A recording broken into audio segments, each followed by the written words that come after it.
And so this will be, like I said, a 30-minute class. But before I do that, I wanted to get a gauge. How many of you entered your goals in Command back in 2020? Did anyone do their goals in 2020? Okay. Um, Tammy Sue, I'm not sure if that's you or Don. Let's see there. I see a chat coming in. No, got it. I was just getting ready to ask.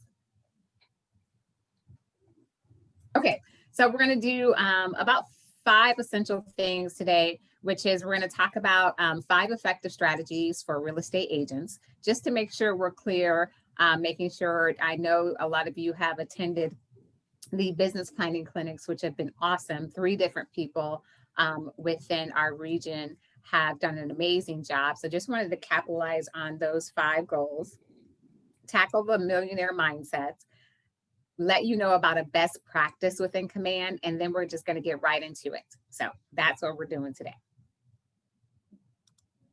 All right, so the strategies. So number 1, there's 5 of them, and I refer to these as the pillars, and I will make sure that this slideshow is available. But the 5 pillars of a strategic goal as it relates to real estate agents, number 1 is specific.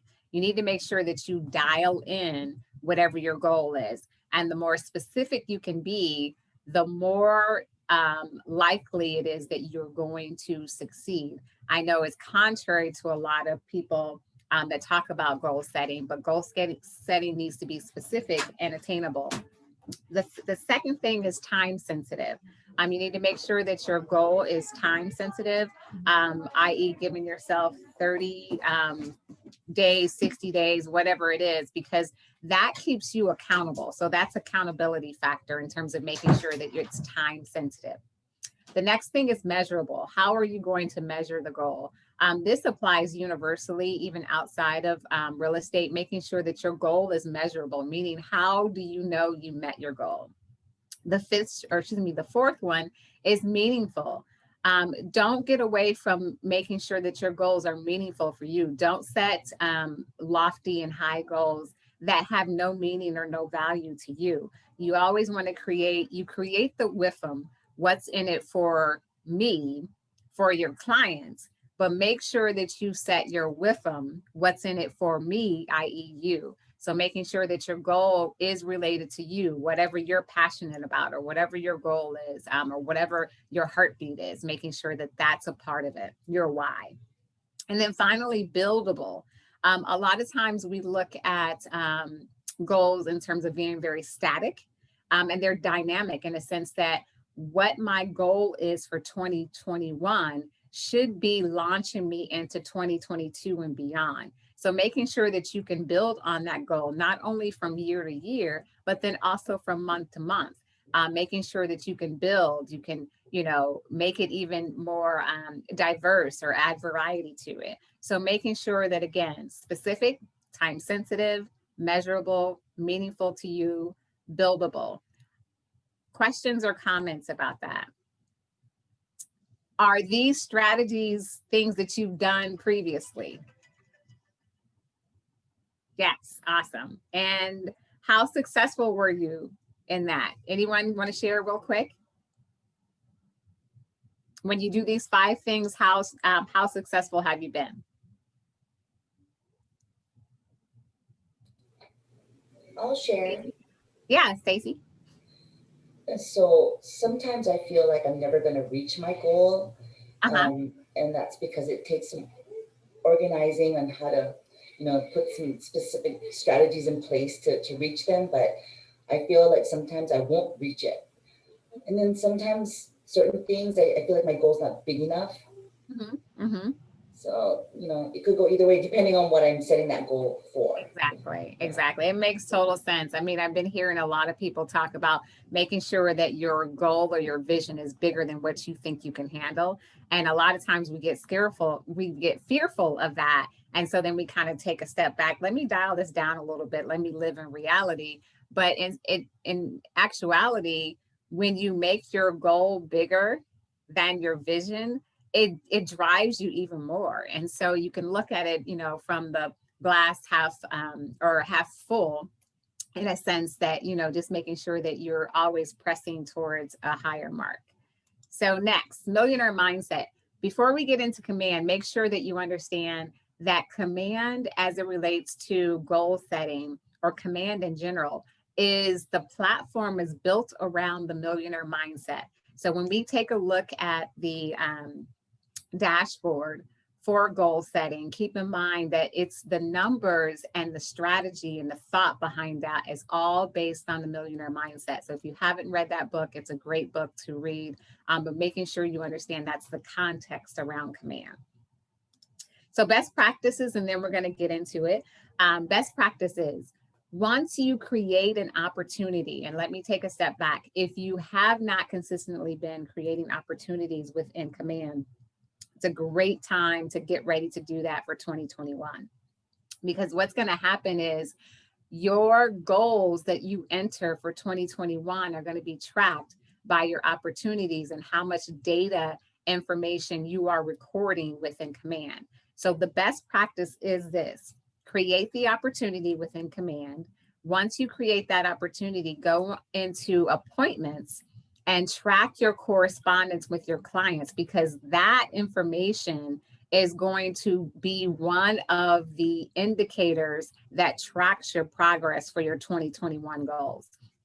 So make sure that, wherever you're housing your appointments, making sure that that also is in command. The other thing that command is going to be tracking is your usage of smart plans. And so you want to make sure that if you are not utilizing smart plans, that you begin to utilize them.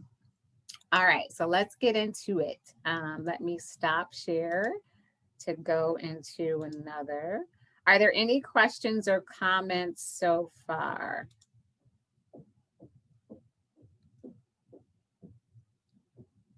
Okay, can you still see my screen? Move this. Yeah, we can see it. Okay, just want to make sure. It's like I feel like I'm like a stage director moving all this stuff to make sure that happens. All right, so I'm in command. This is my dashboard. So I'm going to move you guys around a little bit. So this is the welcome screen. There's two ways that you can begin to enter your goals.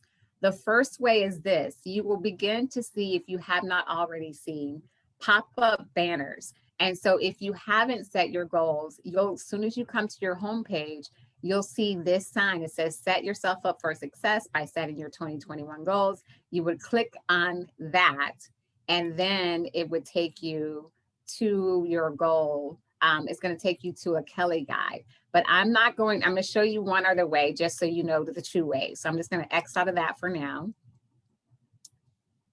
Maybe. All right. So then going back, and it pops you up to where you need to be, but I want to go back to the home screen just to make sure everyone's on the same page. So from the home page screen, you want to go into your bar graph or your reports. So you go into reports. This is the second way. And then from reports, you'll see your dashboard, reports, and then goals. And then you can set your goals from here. So that's two ways that you can do it. So if you don't see the banner, you can go into reports and then the goals. And then the second thing to note about that is that once you set your goals, you can always update them simply by going into reports to goals. So then let's get into goal setting. And then Kelly Guide. Kelly Guide is always going to be the format in which command will help you, give you a tutorial. So what we want to do is you can review your goals here or set your goals. So we're just going to get started. So then from here, it gives you the breakdown. And again, remember, these numbers are based on what? The teacher in me is coming out. All these goals that are in here that are preset are in the millionaire real estate agent. Yeah. So then you'll see here, this is the annual profit. This is what it would take monthly in order to reach your goal. Here is the breakdown of the listing to buyers, and then average commission. So before you start putting in your goals, the one thing that you will need to know, obviously, are your goals. But then you will also need to know the average commission per listing. So if you don't have that information, you can reach out to your broker to get that information, but you will need that. So then to the right, it says set goals. You can set your goals for this year and below. So then here, the annual profit goal, you want to make sure that you select this year, next year, 2021. You could have set it for 2020. Then from there, the next drop down, it says, what's your annual, your 2020 annual profit goal? And it will default, but I'm just going to lose a couple of zeros. So then here are your expenses. If you ever have any questions about what qualifies as expenses, and you click this more button or this info button, and it gives you like examples for salaries, lead generation, marketing expenses, education, occupation, automobile expenses. And then you can change that. I'm just going to do one more. I'm just going to say, and I'm just putting in numbers right now. So then cost of sales, again, you can hit the information. Expenses that are made only when a transaction takes place. So this would be like staging, transaction coordinator, splits, market center, brokerage as well, referral fees, any of those fees. So basically everything pre-opportunity goes into expenses. And once you get to the sale, the actual sale, or actually, I should say pre-sell, and then sell, and then after will be your cost of sales. And typically, I would still say opportunities, because staging is also considered a cost of sale. So I would stick with pre-opportunity would be your demarcation. So then business makeup, again, you want to go into the I information just to understand what that is. For newer agents, you're probably going to be more heavier towards buyers than listings. But again, you want to just make sure whatever you feel, your ratio is going to be. There's no right or wrong answer. It just depends on what your forte is or what your specialty is. The only thing is that from my understanding, and Robert can weigh on this, you cannot set this to 0. You have to have at least, 5%, 3%, whatever, but you can't set it to 0. He's nodding his head, so I think that's correct. Yeah, I think you can do it. You can go down as far as like 90-10. Gotcha. So yeah.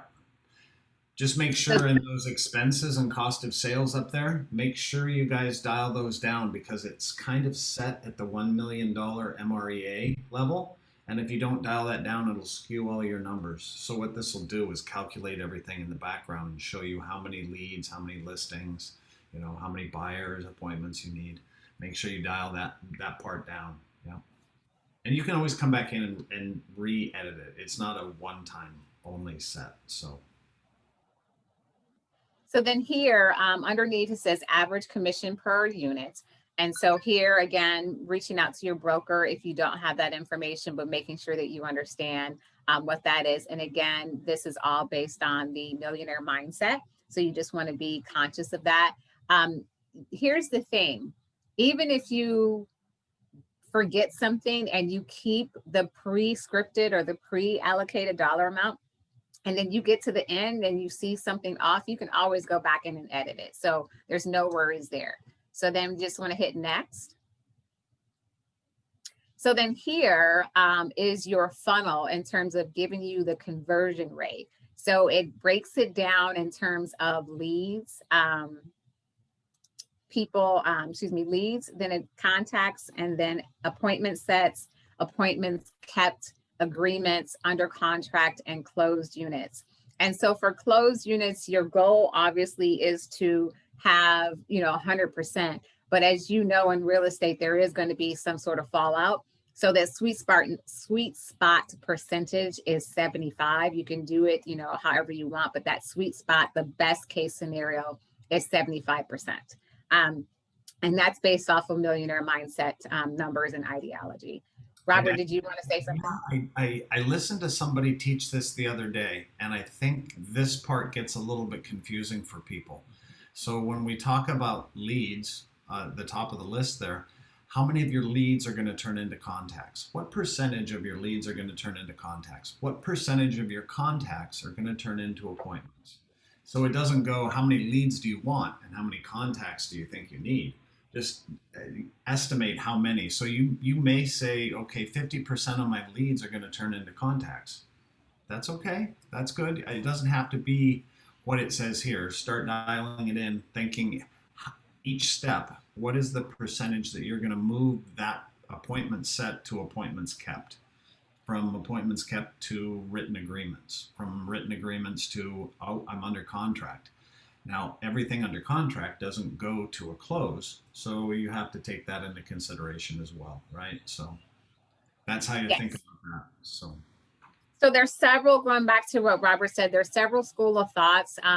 The heavier hitters, I would say, within KWRI will definitely tell you that this is all connected. Just like Robert said, some of them treat them different, but they're all connected. It's just, it's basically that buildable concept, in terms of leads to contacts. And so we're looking at it from a complete standpoint. And so just so you know, you may hear as you go on different school of thoughts.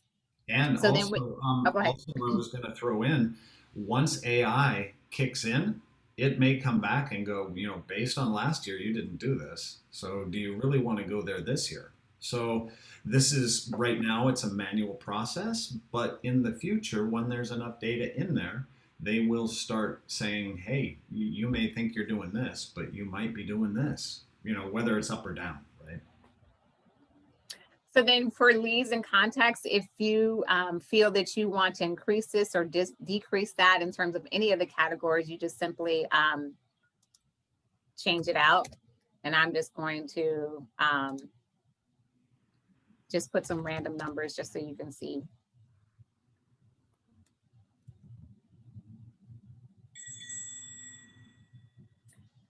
And then I don't know, Robert, I know one of the things that when you get down to appointments set and appointments kept, I did mention to them already that making sure that they understand that all of this information is being tracked. So once you put your goals into command for 2021, it's all being tracked when you create an opportunity. And so once you create an opportunity, I reminded them to make sure that within that opportunity, go into appointments and make sure that you are keeping your appointments made and kept in there for tracking purposes. And then I also gave them a heads up that, another thing that they're going to be ascertaining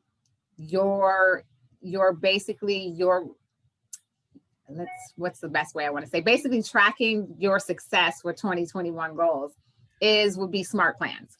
Right. All of this kind of requires a bit of maintenance on the agent side. So make sure in your opportunities, I think in the past was viewed as, oh, we have to use it. So every time I get a deal, I'm just going to throw it in there. And then now we're not tracking anything before or after that. Just, I'm just doing that to get paid. Right.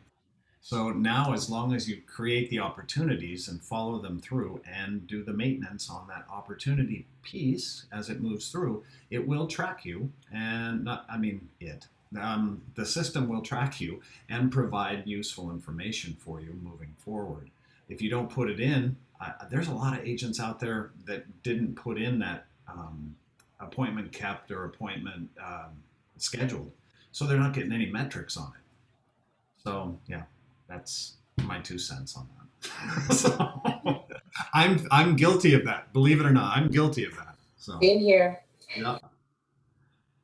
So, the beautiful thing is that once you get into the habit of doing that, it's just muscle memory. It's just automatic. And then you can know that once you go in and check your reports periodically, then you'll know that data is up to date, because there's nothing far worse, if you will, or just as basically a catastrophe, really, is not being able to know your numbers. And we talk about knowing your numbers all the time. And if you're not putting the data in, if you're not putting good data in, you're not going to get good data out. What do And they so say? making sure that you Garbage, put that in garbage there. in, garbage out, right? Exactly. So then here has your goal conversion rates in terms of all of the information that we put in, leads that turn into contacts, contacts that turn into appointments, appointments set, going into appointments kept, agreements under contract, and then close. So we see my goal. I kept it at 50-50. You can change it like you said, like I said. Typically newer agents are going to be heavier on the buyer side. So then you would definitely need to making sure that you know what that average commission is ahead of time. And if you don't, you can always change it later. So then it's going to break down in terms of this GCI breakdown in terms of estimated GCI.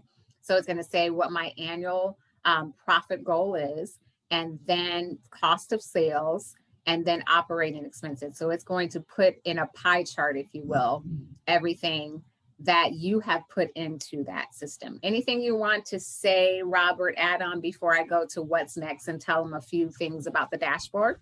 Yeah, I think the cool part is once you get all this done, you can go back into reports and you can start pulling reports on yourself or your team or that kind of thing. So once you get this dialed in, remember, you can go back to it and go, that wasn't quite right. You have an entire year to kind of figure it out and make it look right. So this is just the initial setup. I wouldn't be too concerned with this, and you can always change it. So. All right, so it's in there now. And I'm going to X out of Kelly Guide. So then once here, you're back into, now keep in mind, it's going to automatically take you back. Remember, I told you there was 2 ways. So now we're still in reports because Teal is your friend. When you're in command, it tells you on your applet on the left-hand side where you are. And then also, again, it tells me within reports, I'm at the goals section. So it's got a default here to the right, just before goal setting, it has goal 2020. So we want to change that and we want to go to 2021. The cool thing that's, go ahead. 9 days and 15 hours, right? Yeah, that's what I was just going to say. The cool thing is 2020. Yeah. So 2021 goals, it gives you this cool indicator, which is in red to let you know that it's important. So we've got 9 days, 0 months, 9 days and 15 hours before this 2021 goes live. And so then it just gives you a breakdown of essentially what we talked about. This I love because it gives you your goals versus actual. So it tells you based on the data you put in terms of the number of leads you're going to need, how many contacts you're going to need, how many appointments set, how many appointments to have been kept based on the number that you put in there, your agreements that you need to have signed under contract gives you that number, and then closed units in terms of 14. So it's a great way, going back to what Stacy said earlier, sometimes it's hard once you put your goals in and then you're like, okay, so how am I going to break this down so that I can have measurable steps and goals, mini goals to get to my bigger goal? This is a great tool for that because it's going to tell you exactly what you need to do to keep you on pace, to keep you on track to meet your goal. Robert, is there anything you want to say before I do a few more gadgets or updates on the dashboard and what they need to do and access? I think once you get your goals set done and you go back over, it's kind of fun to dig through the details that they kind of flush out for you. So that gives you a better look into, oh wait, I have to set 26 contracts. Well, maybe I don't think I can do that. I wouldn't worry about that end of it right now. I would just set your goals and move forward. So then a couple of things before our time expires. So it says for here, where it says goals versus actual, and then it has the lead gen, listing, buyers compare, and then it says show all. You can actually click this drop down arrow and then you can divide out listings. So if you just want to focus on listings, and it's going to give you a different breakdown in terms of listings. And then for me, remember I did 50-50. So basically it's just going to divide up those numbers. And so now I'm in buyers, or again, you can go back to show all. So that's one way to dial in on what you need to do specifically for each allocation, whether that be a listing or a buyer. The next category drop down option is this year. So then you can track it from this month. So if you want to do month to month and see where you are, you can look at your numbers based on the month, or you can go back and toggle it back to year. And then you can also toggle on in terms of comparing year over year. So then this is cool because you can do a couple of things.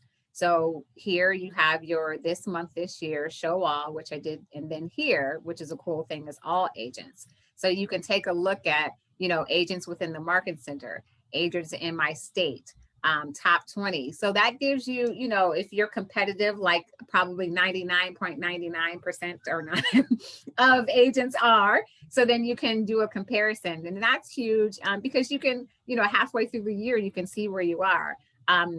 You may not want to do it before that because you might get sad. I don't know. But it may be good, just for you to know, am I on pace? Am I on target with other people? Robert, you want to weigh in on this before I go down? Well, the only thing I keep running through in my head is good riddance 2020, right? And let's move on to 2021. So if you look at the top of where the reports are, the goals, the lead routing, email, texts are new. So you can also track your emails and your texts through command mail and through Twilio that are going out. So those are some pretty cool metrics that are, I would say, V1 right now, but it's gonna evolve. The text message is pretty good right now. So, and the emails have been good for a while. It'll show you your open rate, your bounce rate, how many people, the engagement level. If you get over a 30% engagement level on email, you should be reaching out to those folks. They're basically digitally raising their hands. So, yes. And the key thing I want to stress about the text is just make sure, first of all, if you don't have Twilio, make sure you have Twilio. And then making sure that within your smart plans, which is another way to help you meet your goal, is to make sure that you not only utilize smart plans, but you also utilize smart plans that involve or incorporate text messaging. Because all of those touches are going to help you track and meet your goal. So here is the metrics that Robert was referring to in terms of the emails. Yes, Stacy. Do you know the approximate number of agents that use Twilio? I don't know the approximate number. I do know that it would be low. I'm probably thinking, and Robert can weigh on this, but just from my interaction with agents, I'm thinking maybe 30-35%. That may be a little high, but that would be my guess. Robert, what say you? Well, I would say that's probably accurate. I think if you use Twilio, I do use Twilio. It depends on how you run your business. If your business is small enough that you can send personalized texts and have a task show up in command and go that route, that's just as good. The end result is get them to engage. So whether it's a Twilio number that you have to figure out how you're going to communicate with them, or if it's your personal text that goes out because of a message, both of those are absolutely perfectly fine. So I would, it's $1 a month for the Twilio number. So it's not too bad. So how much a month? Sorry. I think $3.16. Yeah. $3.16. $3.16 a month, which is nominal. That's really low. The other thing that I would say too, Stacy, just within your new role, so within that, I think the biggest question, and Robert can weigh in on this, the biggest question that I get from agents is, I want to use Twilio, but I want to have my own phone number. And so that's one thing that I don't have an ETA, and I don't know if that's going to ever change. And so that's one of the things that many agents will ask about. And so Robert actually created a really cool smart plan that basically, once you do sign up for Twilio, how to communicate that number, that new number to your clientele. And one of the things that I've incorporated when I meet with new agents to do that one-on-one intro is I tell them in advance, like when the agents even before they have their license, I'm telling them to create their SMART plan that says, hey, you know, I'm new to Keller Williams, or I'm new to real estate, or whatever it is. And then within that, when they share their contact information about how to reach them, I tell them, put your Twilio information in there. So then once you get your real estate license, you hit send on that SMART plan and you hit go immediately. So that's one of the things that I've been helping the agents do. And I think that That's helps. an excellent idea. Yeah, I think to chime in on that, the first interaction with anybody from Twilio should maybe not be blast a whole bunch of smart plans out to them from an unknown number that they don't have associated with anything. The first smart plan should be, this is my Twilio number. That's it. That's all it is. Because that first text message that comes from Twilio lets them have the option to unsubscribe. If they don't at that point, and that's the only time they're going to get that message. So why send it with a smart plan that somebody's going to go, oh, look at all the stuff you send. I don't even know who this is. I'm going to get rid of it. Send that first one out and let it have that unsubscribe on there. And then after that, then you're okay, and you won't get that banner message that says unsubscribe, you know, this is brand new. So that makes sense. So, and it's great because then that way people know in advance, you know, which I tell the agents, I'm like, get ahead of it first, you know, tell them, you know, all the ways that you're going to be contacting them and let them know up front, because that's the biggest thing is that, you know, a lot of times because we're in customer service, whether you want to believe it or not, it's about communication, and be upfront with your communication and let them know, you know, how I'm going to communicate with you so that, you know, they don't think it's spam or whatever it is. So that's all the time that we have for today. I hope that it was impactful. I want to keep with our 30-minute time frame, but are there any other follow-up questions, any clarifications? If you need a one-on-one with Robert or myself, just email Tech Concierge and you can engage with us and we can definitely assist you. But any other comments? I see one chat coming in. Let me check it out. Oh, you're welcome.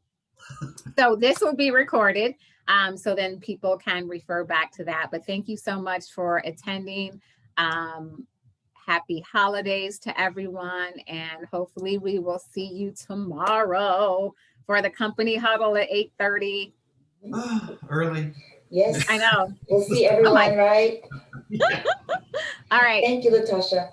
You're Natasha. welcome. Aloha, everyone. Nice to see you guys, Brandon, Jim. Namaste. Bye-bye. Thank you. See you in a few minutes, Latasha. I know. See ya. I'm on my way. Bye. Okay.